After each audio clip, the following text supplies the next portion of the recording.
Welcome to One-on-One with Walt Lascos. In this brief podcast, you'll learn how to most effectively address senior financial exploitation. Now, here's Walt. Well, it's the dawn of another year, another beginning, another fresh start to exercise and lose weight. It's also that time of year when we tend to make resolutions to improve the way we live, to make changes in our lives intended to keep us moving forward and upward.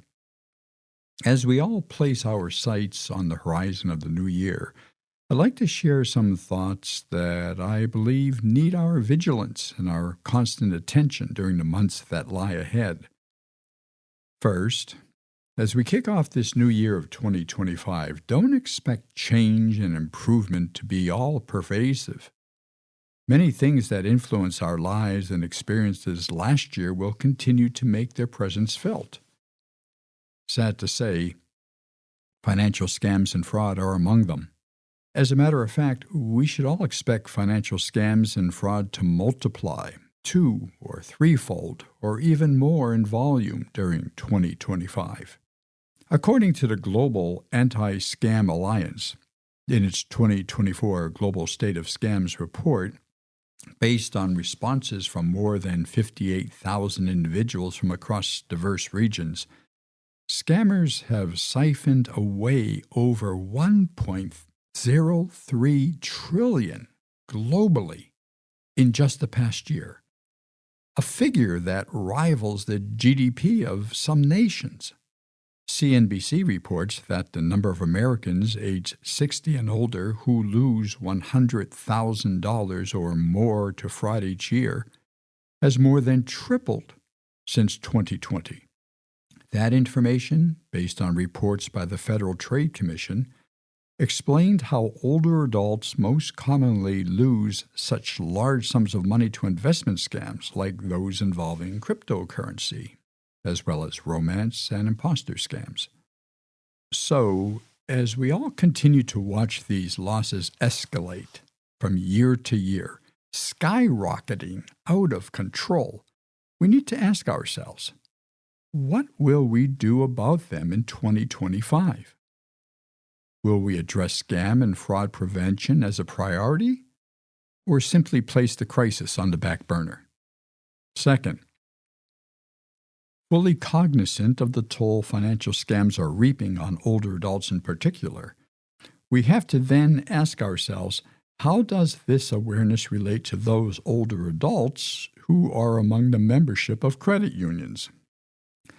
According to a March 2023 survey conducted by Statista, an online platform specializing in data gathering, it found that approximately 65% of U.S. adults ages 65 and beyond encountered scam attempts daily, higher than the 45% average across all age groups.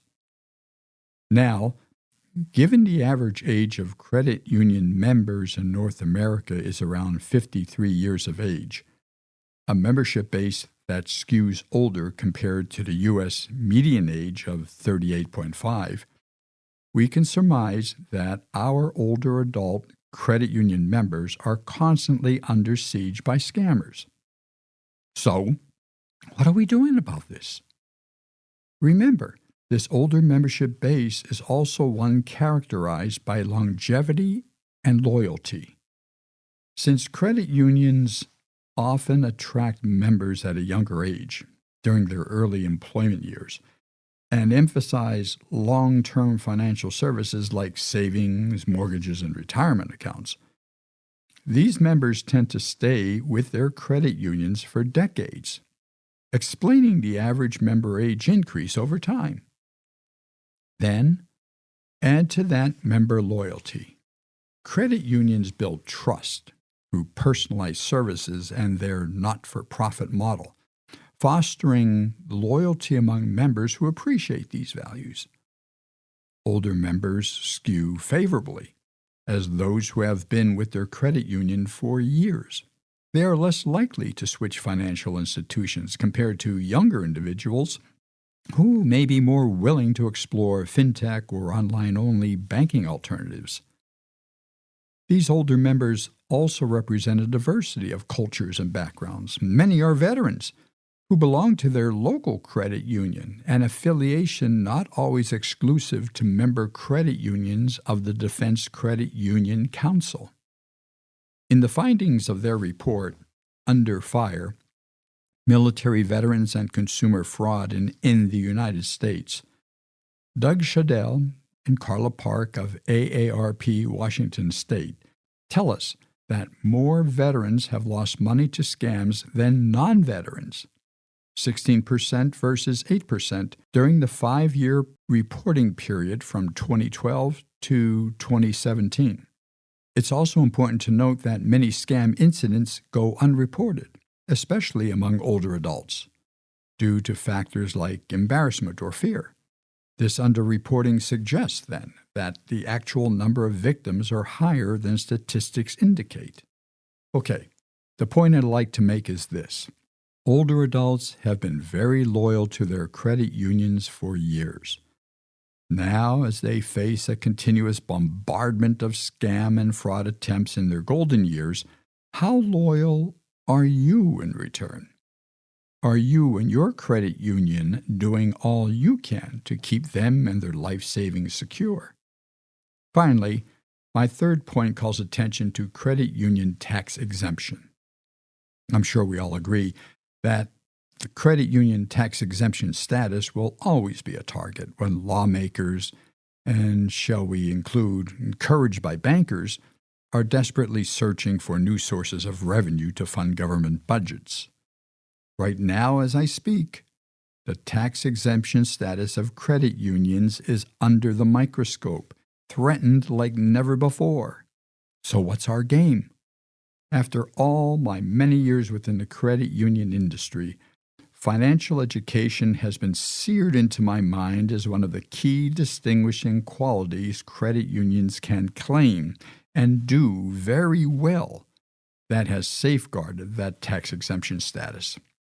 So let's consider how the opportunities of offering financial education and counseling to members and the communities we serve can continue to support our firewall in defense of any arguments crafted to remove our tax exemption.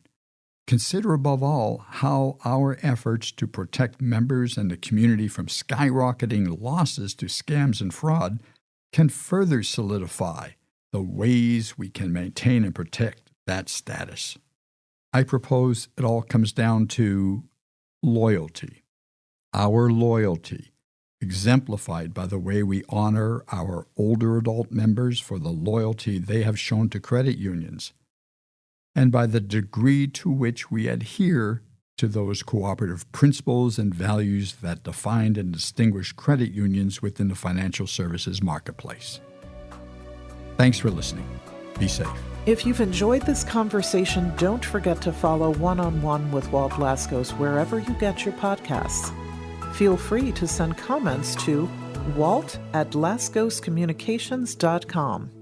And to learn more about how you might support the prevention of elder financial scams, visit laskoscommunications.com.